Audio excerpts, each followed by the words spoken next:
respond to them at a go. Senator Sifuna. Thank you, Honorable Speaker. Madam CS, I saw a very curious statement from your ministry on the 17th of March 2025 regarding the circumstances surrounding the deployment of KDF in July of 2024. As you know, I am a firm believer in the freedom of the media. And we must accept that we were all very concerned to see the army in the streets after the protests. And my party leader has addressed certain possibilities given histories in other places, including Sudan and Egypt. What, in your view, or in the view of the ministry, was inaccurate in the report by the Daily Nation regarding the very possibility of this country being handed over to the military in the event the regime collapsed in July of 2024? So you need to tell us, because the statement said that the report by the Daily Nation was false, baseless, misleading, and reckless. Please explain to me what was the basis of that conclusion by your ministry. Thank you, Honorable Speaker. Senator Chute Mohammed. Thank you, Honorable Speaker. Let me thank the CS for eloquency, and we are really proud of you. My question would be a bit of our discussion today. There is a court case. No. Let me align it back again, Honorable Speaker. I am bringing it back. There is a court case that was brought by one Mr. Murusi in Karare on the land that was acquired by KDF. And the court ruled that KDF should vacate that property. Can the minister please tell us what action she has taken so far? Because the people of Karare want to know when the KDF are going to vacate that land. Thank you very much. Senator Eddy.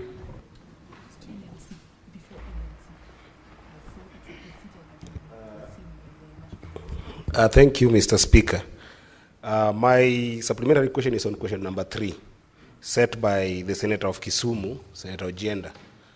Mr. Speaker, I wanted to know from the CS, at a point where the national security has failed, whether because of capacity or other misgivings, and then KDF has come in, like what we saw last year during the Gen Z protests. KDF has taken over to make sure that they can ensure there is peace and there is stability.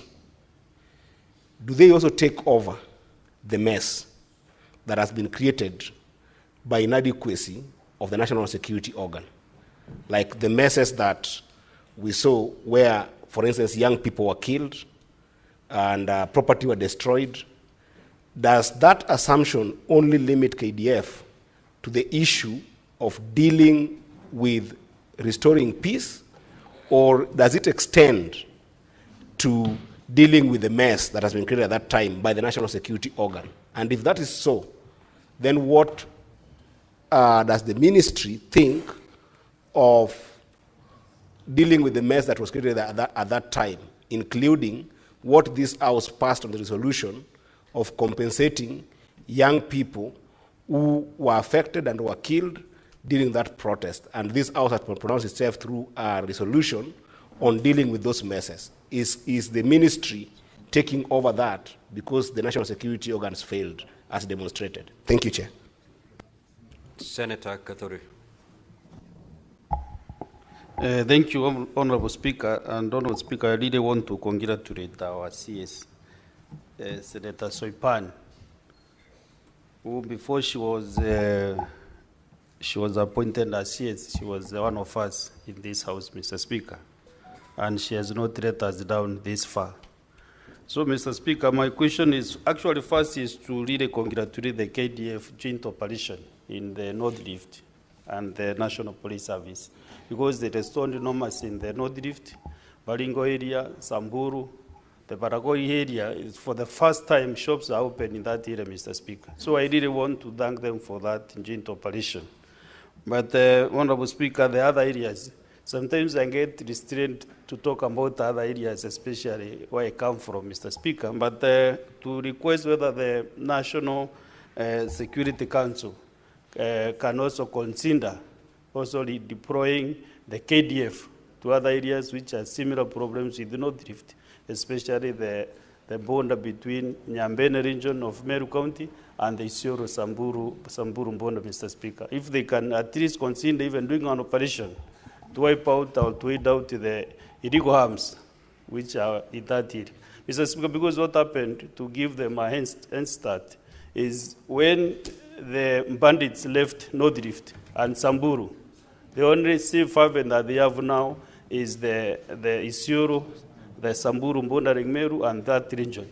So they left North Rift and came to our region, Mr. Speaker.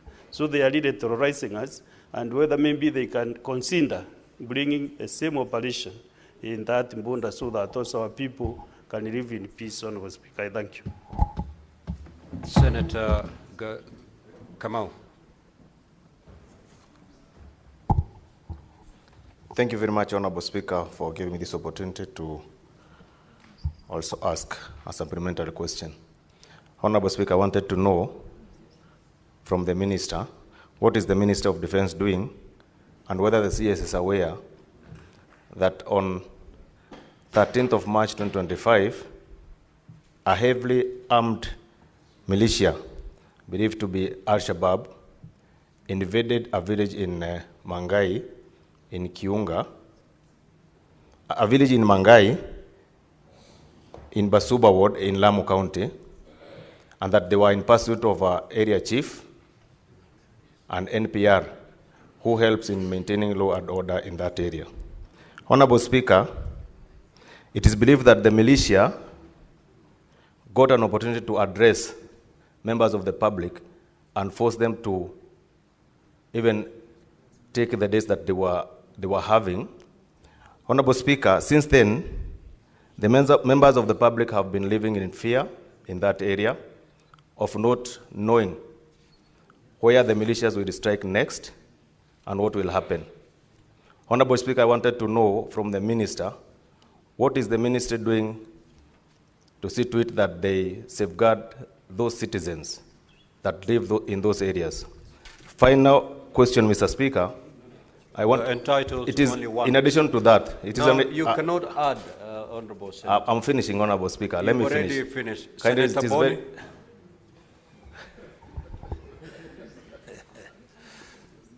Thank you, Mr. Speaker.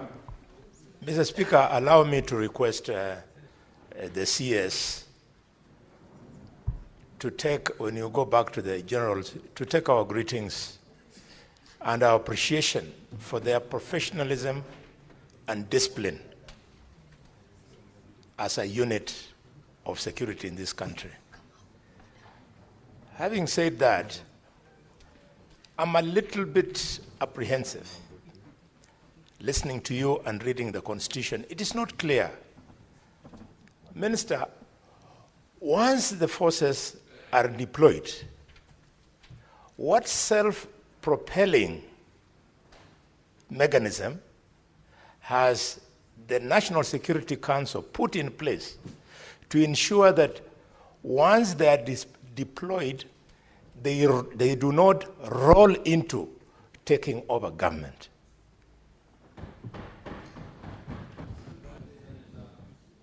Senator Wambo.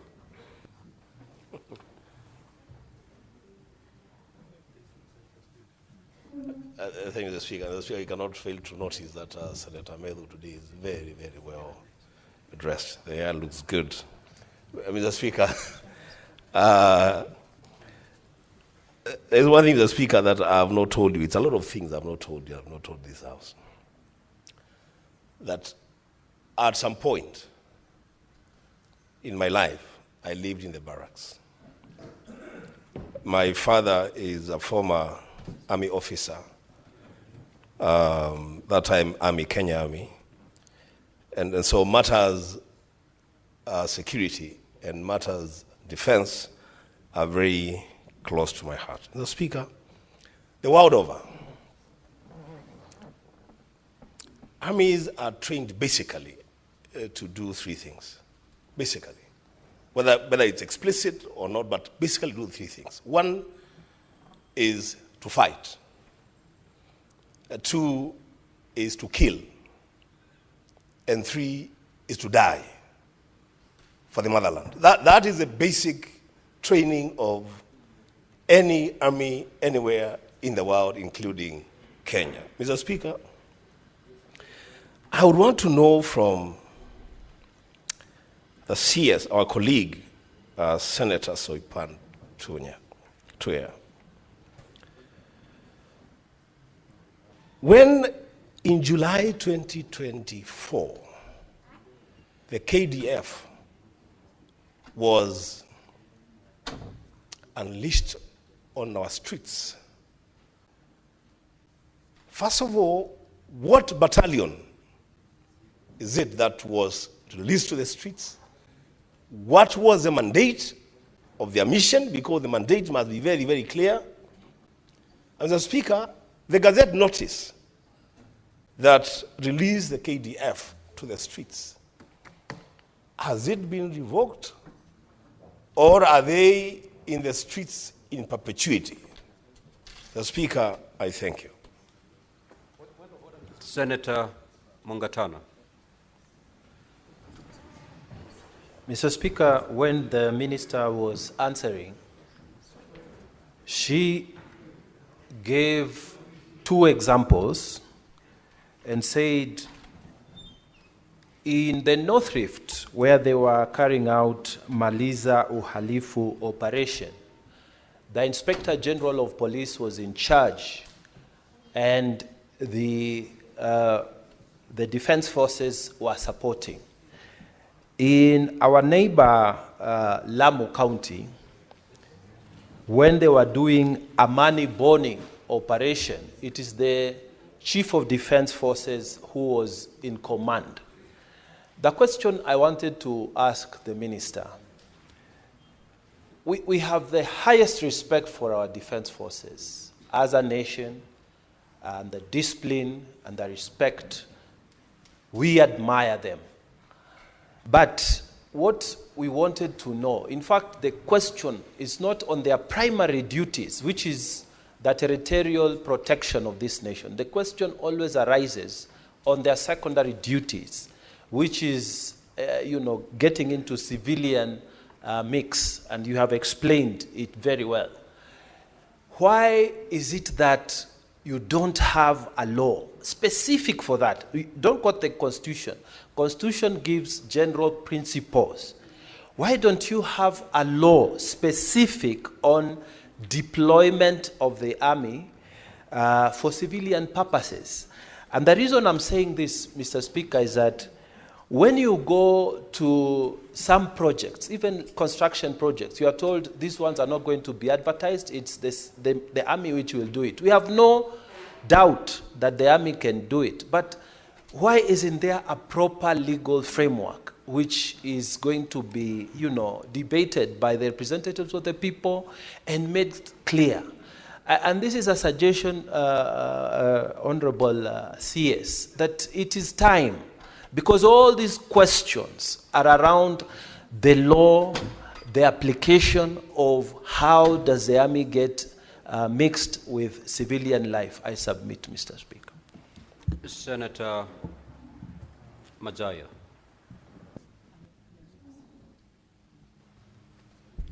Asante mstahiki Spika.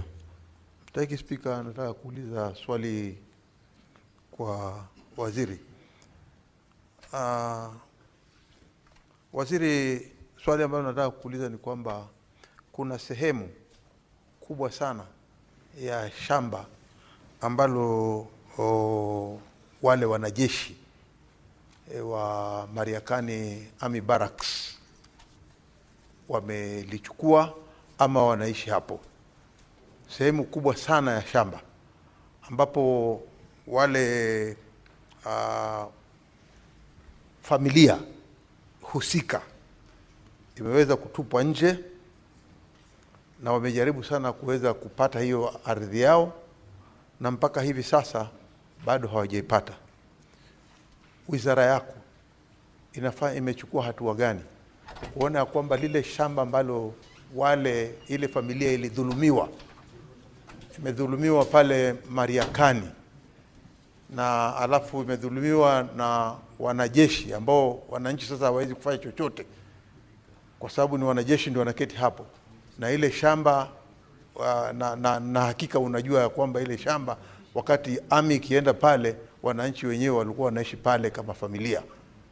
Ni hatua gani umechukua kuregesha hiyo shamba kwa wale wakaazi ama wenyewe hiyo shamba wanaoishi hapo Mariakani, ile familia? Umefanya hatua gani kuona kwamba hiyo shamba imeweza kurudi kwao? Asante. Senator Mundigi. Senator Murgo. Thank you very much, Mr. Speaker. And I have a question about North Rift situation. This situation definitely CS is very conducive and it is quiet now. But once in a while we get a reaction. I mean, there is no perfection yet. You will find that maybe one of those thugs will go to one side and do something that is unexpected.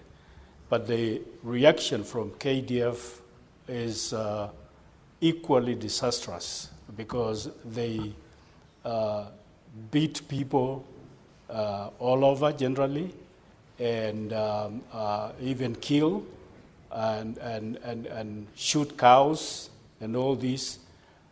Could this be a matter of a camp or a unit overstaying in a place until probably they begin to not be up to what they went for?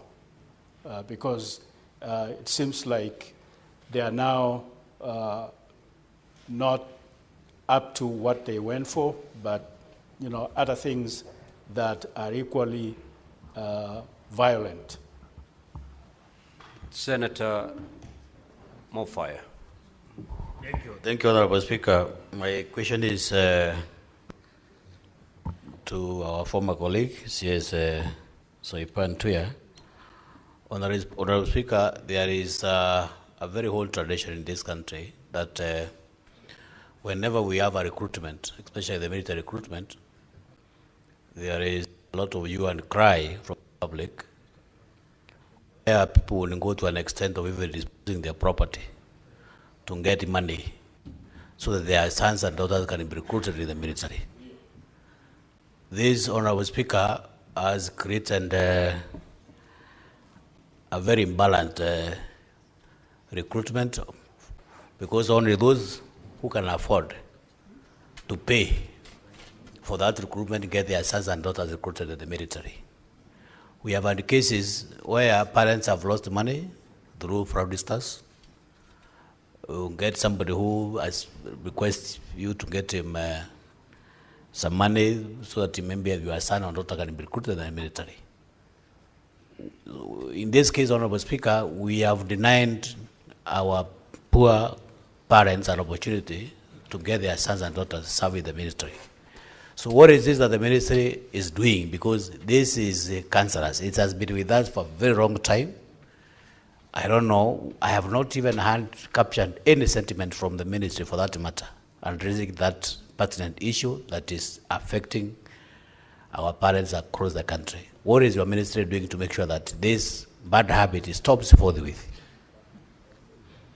Now, before I allow the Honorable CS to respond, Honorable Senators, allow me to remind you that a supplementary question is a question that flows from the primary question. Now, the questions by Senator Mohamed Chute, Senator Mazayo of Kilifi, and Senator Mofire do not qualify to be supplementary questions. However, I will allow the Honorable CS if she's able to adequately respond to those 3 questions. You may proceed to respond as you respond to the other supplementary questions. If you're not in a position, you can undertake to provide a more detailed response to those 3 questions. Honorable CS, you may now take the floor. Thank you, Mr. Speaker. The questions are a bit too many, but I will give an attempt to respond to all of them adequately. And I'll go in order of the way they were posed to me. The question by the Honorable Senator Tom Ojenda on what the threshold is for the KDF stepping in to contain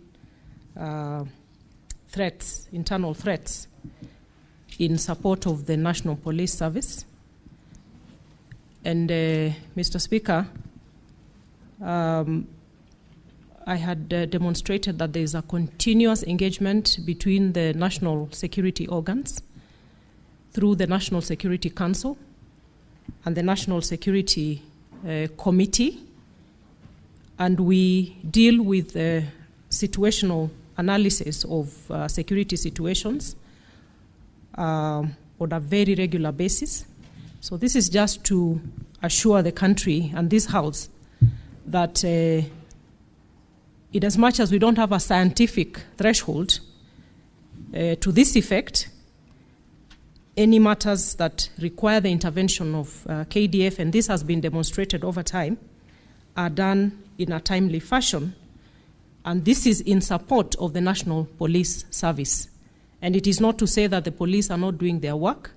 It is because we have serious security challenges that emerge every so often, and that support then is required from the Kenya Defence Forces.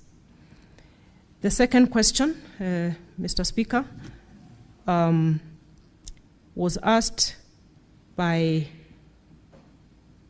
I'm sorry, I did not indicate the name of the senator, who was asking what other duties, no, this is Senator Ojenda still, what other duties, apart from the KDF sitting to wait for... Senator Ojenda, may you listen to the CS in silence. The Honorable Senator, Professor, Senior Counsel Tom Ojenda, Senator for Kisumu County. And indeed, Mr. Speaker, the KDF, our soldiers don't just sit in the barracks. There is a lot of involvement in humanitarian and civic activities all across the country in support of communities, and this is in the area of water security, schools, school infrastructure, and roads. And I'm sure we can attest to this at the various levels of involvement of the KDF in different parts of the country. Mr. Speaker, we also have a very serious defense industry unit of the KDF, where we have semi-autonomous government agencies, an example being the Kenya Meat Commission and the Kenya Ordnance Factories, KOFSI, which engage in a number of activities away from fighting and the core mandate of our personnel. Mr. Speaker, the question by the Senator of Nairobi, Honorable Sifuna, on what was inaccurate about the article by the Nation Media Group. Mr. Speaker, to the extent that the article referred to a military coup, I can only say that it is indeed baseless, it is inaccurate, and reckless. Number 3, Mr. Speaker, question by Senator Chute, in as much as it has been declared inadmissible by the Speaker. Mr. Speaker, we are seized of the matter of the Karare land, And I want to appreciate the support of the Senator. We have had discussions, even this morning. He accosted me as I was walking into the House. And we are going to advance the discussions as agreed, Mr. Speaker, and we will need the support